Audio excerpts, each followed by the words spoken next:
Go home now! Go home now! Go home now! Go home now! Go home now! Go home now! Go home now! We are unarmed! We aren't doing anything! We are angry that you killed one of our neighbors! Thank you, Mr. Mayo. Ms. Patty, you're recognized.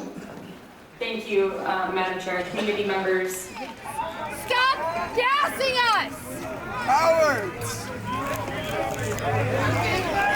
Tell me your name! Tell me your badge number! Stop assaulting us! We have our voices and whistles and protection from the chemical weapons you are deploying against us! Stop hurting us! You have the weapons! We don't! Stop assaulting us! Spray chemical weapons at us for being angry that our neighbor was murdered! We are exercising our First Amendment rights!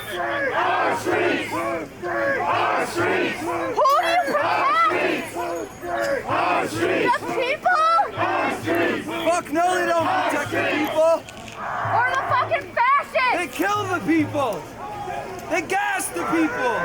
They don't protect the people! That man was on the ground when you guys shot him! We are peaceful community members that are angry! 6-1! And you guys shot him! Cowards! Chicken shit piece of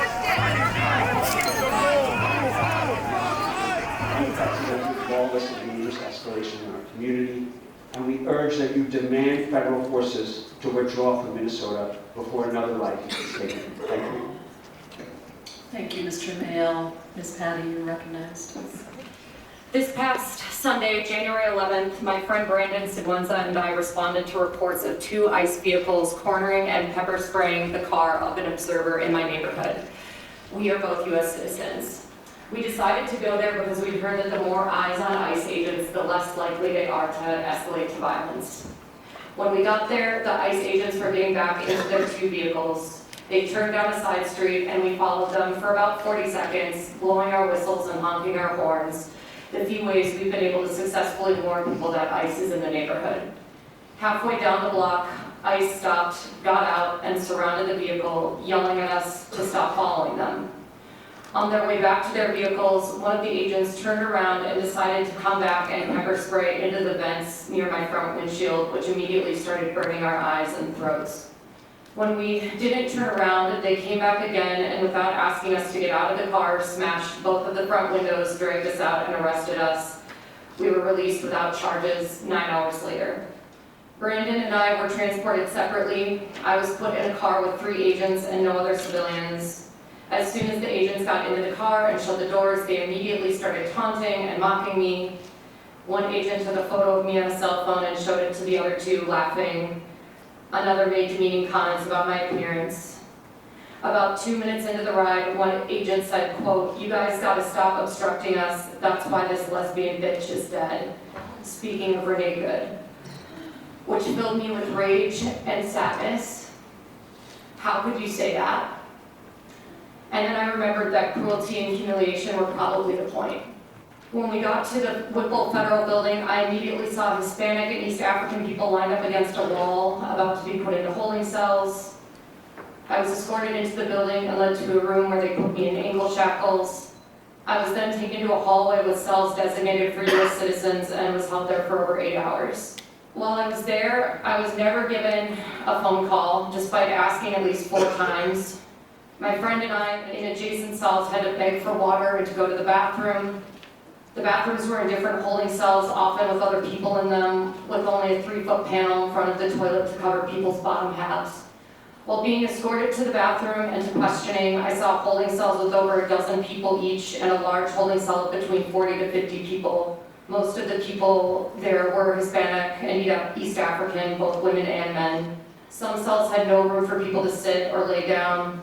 Most people I saw were staring straight ahead, not talking, despondent and grief-stricken, and I know I'll never forget their faces. When I was inside my cell, I heard wailing, screaming, crying, begging, and pleading from women, men, and children. Alongside that visceral anguish was the small talk, banter, and laughter from the federal agents outside our cells, clearly desensitized to the deep and audible pain right in front of their eyes. It's worth mentioning that 2 other people in my cell with me that day were Marine Corps veterans, brave women who said they had gotten arrested for the same reason they wanted to join the Marines, to protect their fellow countrymen. One of them had cuts, scrapes, a swollen wrist, and a twisted ankle from being brutally handled during her arrest. She said she couldn't believe that the first time a gun was turned on her was by her own government. I was made to feel scared and humiliated throughout the arrest process. At the detention center, I was made to feel intimidated and as though my constitutional rights and biological needs didn't matter. After all that, I was released without charges, which makes it clear to me that this is more of a campaign to spread fear and terror than it is to enforce the law.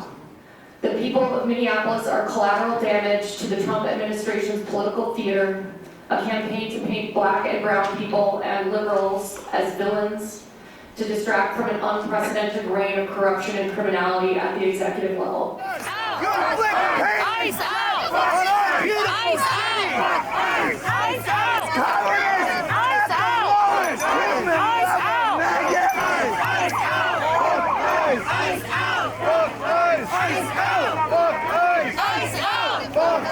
Ice out! Ice out! They want us to be afraid. They want us to be intimidated and to deter us from showing up to demand accountability and justice. And I, for one, am not willing to give that to them. I'm not willing to give that to them. We are strong. We need to be out here. We need to be resisting. They are literally killing us in the streets. We need to be out here. Thank you, Patty.